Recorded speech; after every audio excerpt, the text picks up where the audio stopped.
Hi అండి. Welcome to రాజేశ్వల్ మరొక కొత్త వీడియోతో మీ ముందుకు వచ్చేసాను. ఇవాల్టి స్పెషల్ వచ్చేసి రాయలసీమ స్పెషల్ కాసరకాయలు. మా ఏరియాలో అయితే వీటిని కాసరకాయలు అంటారండి. మీరేమని పిలుస్తారో కామెంట్ చేయండి. రాయలసీమ స్పెషల్ ఎందుకన్నాను అంటే ఇవి ఎక్కువగా అక్కడే పండుతాయి, ఆ సైడే పండుతాయండి. ఒక 3 నెలలు 4 నెలలు జూలై, ఆగస్ట్, సెప్టెంబర్ ఈ 3 నెలలు ఎండింగ్ లోపు ఇంకా తర్వాత అసలు ఇవి దొరకవన్నమాట. ఇవి ఎక్కువగా ఈ సీజన్లోనే పండుతాయి. ఇవి పండేది కూడా కాదండి, చెట్టు కూడా కాదు. ఇది కాసర గడ్డలని ఉంటాయి. ఆ గడ్డల్లో నుంచి వర్షాలు, చిన్న చిన్న వర్షాలు ఉంటాయి చూడండి, వాటికి తీగల్లాగా వచ్చేసి పుట్టుకొస్తాయి అన్నమాట. ఇప్పుడైతే వీడియోలోకి వెళ్దాం. వీడియోలోకి వెళ్ళే ముందు మన ఛానల్ ఫస్ట్ టైం చూసినట్లయితే మన ఛానల్ సబ్స్క్రైబ్ చేసుకుందాం. మన ఛానల్ పేరు వచ్చేసి రాజేశ్వర్. లైక్, షేర్, సబ్స్క్రైబ్ అండి. అయితే చూడండి, ఈ కాసరకాయలను నీట్గా కడుక్కొని పైన కింద అంచులు కట్ చేసుకోవాలండి. ఈ కాసరకాయల్లో కూడా చాలా రకాలు చేసుకోవచ్చు.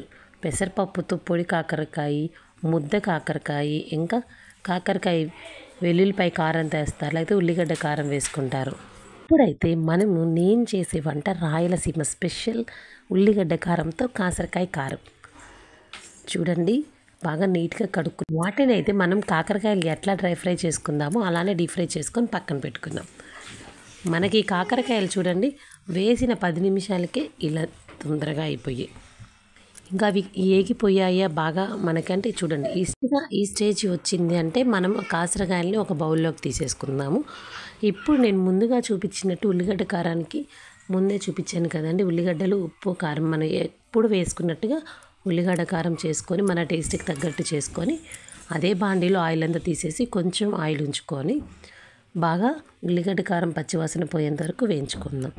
తర్వాత ముందుగా వేయించుకున్న కాసరకాయలు వేసుకొని 2 సార్లు తిప్పుకుంటే మనకి రాయలసీమ స్పెషల్ కాసరకాయ కర్రీ రెడీ అండి. మరిన్ని మంచి వీడియోస్ కోసం మన ఛానల్ని సబ్స్క్రైబ్ చేసుకోండి. మన ఛానల్ పేరు వచ్చేసి రాజేశ్వర్. లైక్, షేర్, సబ్స్క్రైబ్ అండి. మీ ఊర్లో కాసరకాయలు ఏమంటారో కామెంట్ చేయండి. మీరు ఎలా చేస్తారో కూడా కామెంట్ చేయండి. బాయ్ అండి.